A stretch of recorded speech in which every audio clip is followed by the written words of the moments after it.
দুশ্চিন্তা দূর করার কিছু আমল। প্রত্যেক মানুষই যার যার অবস্থান থেকে দুশ্চিন্তাগ্রস্ত।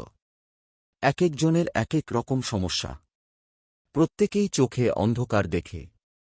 পবিত্র কোরআন ও হাদিসে দুশ্চিন্তা থেকে মুক্তির কিছু আমল বাতলে দেওয়া আছে।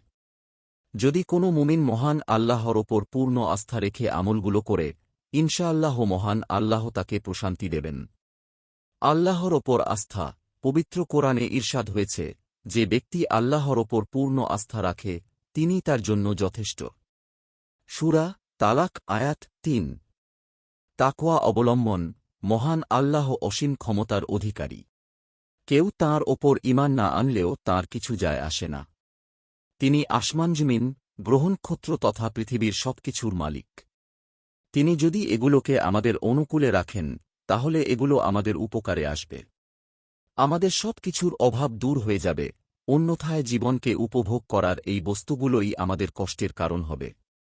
এজন্য আমাদের সবসময় মহান আল্লাহকে ভয় করতে হবে এবং তাঁর দেওয়া নিয়ামত তাঁর দেওয়া নির্দেশনা মোতাবেক ভোগ করতে হবে। তাহলেই এগুলো আমাদের অনুকূলে থাকবে। আমাদের জীবনটা সুখময় হয়ে উঠবে।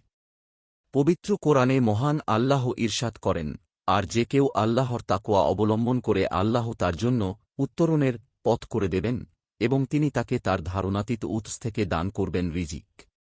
আর যে ব্যক্তি আল্লাহর ওপর তাওয়াক্কুল করে তার জন্য আল্লাহই যথেষ্ট। আল্লাহ তার ইচ্ছা পূরণ করবেনই।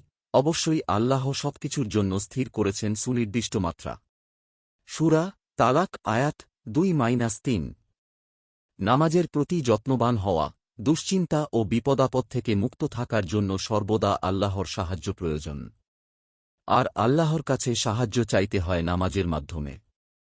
এ কারণে যারা দুশ্চিন্তামুক্ত থাকতে চায়, তাদের উচিত নামাজের প্রতি যত্নবান হওয়া। রাসূল সাল্লাল্লাহু আলাইহি ওয়াসাল্লাম নিজেও কোনো সমস্যার সম্মুখীন হলে নামাজে দাঁড়িয়ে যেতেন। হুযাইফা রাদিয়াল্লাহু আনহু থেকে বর্ণিত, রাসূল সাল্লাল্লাহু আলাইহি ওয়াসাল্লাম কোনো কঠিন সমস্যার সম্মুখীন হলে নামাজ আদায় করতেন। আবু দাউদ হাদিস ১৩১৯।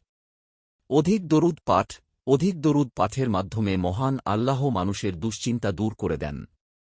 রাসূল সাল্লাল্লাহু আলাইহি ওয়াসাল্লাম ইরশাদ করেছেন, আনাস ইবনে মালিক রাদিয়াল্লাহু আনহু থেকে বর্ণিত, তিনি বলেন, রাসূল সাল্লাল্লাহু আলাইহি ওয়াসাল্লাম বলেছেন, যে ব্যক্তি আমার ওপর একবার দরুদ পাঠ করবে আল্লাহ তাআলা তার ওপর ১০ বার রহমত নাজিল করবেন, তার ১০টি গুনাহ মিটিয়ে দেওয়া হবে এবং তার জন্য ১০টি মর্যাদা উন্নীত করা হবে। নাসাঈ হাদিস ১২৯৭। তাওবা ইস্তিগফার। পবিত্র কোরআনে মহান আল্লাহ বলেন, অতঃপর বলেছি, তোমাদের রবের নিকট ক্ষমা প্রার্থনা করো, নিশ্চয়ই তিনি মহাক্ষমাশীল। তিনি তোমাদের জন্য প্রচুর বৃষ্টিপাত করবেন এবং তিনি তোমাদের সমৃদ্ধ করবেন ধনসম্পদ ও সন্তান-সন্ততিতে এবং তোমাদের জন্য স্থাপন করবেন উদ্যান ও প্রবাহিত করবেন নদীনালা। সূরা নূহ আয়াত ১০-১২। অর্থাৎ তাওবা ইস্তিগফারের মাধ্যমে মহান আল্লাহ বান্দাকে ক্ষমা করে দেন, তার রিজিক ও সন্তান-সন্ততিতে বরকত দান করেন, যেগুলো দুনিয়ায় দুশ্চিন্তার প্রধান কারণ হয়।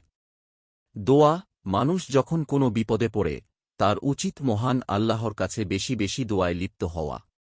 মহান আল্লাহ বলেন, আর আমার বান্দারা যখন আমার সম্পর্কে তোমাকে জিজ্ঞাসা করে, তখন তুমি বলো, আমি তো কাছেই আছি। যখন কোনো প্রার্থনাকারী আমাকে ডাকে, তখন আমি তার ডাকে সাড়া দিই। অতএব তারাও আমার ডাকে সাড়া দিক এবং আমাতে বিশ্বাস স্থাপন করুক, যাতে তারা ঠিক পথে চলতে পারে।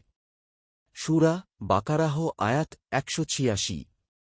সুদিনে আল্লাহর ইবাদত। যারা সুদিনে আল্লাহর ইবাদত করে, আল্লাহ ভোলা হয় না, তাদের দুর্দিনেও মহান আল্লাহ তাদের রক্ষা করেন।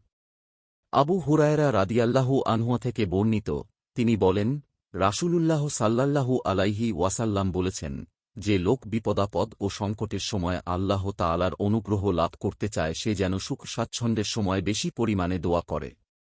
তিরমিজি হাদিস ৩৩৮২। আর সাধারণত মানুষ আল্লাহর ইবাদতের পরই তাঁর কাছে দোয়া করে। নিয়মিত ইসলামিক এবং স্বাস্থ্য বিষয়ক ভিডিও পেতে লাইক, কমেন্ট, ফলো এবং চ্যানেলটি সাবস্ক্রাইব করে পাশে থাকবেন। মহান আল্লাহ আপনাকে উত্তম যা যা দান করুক। আমিন।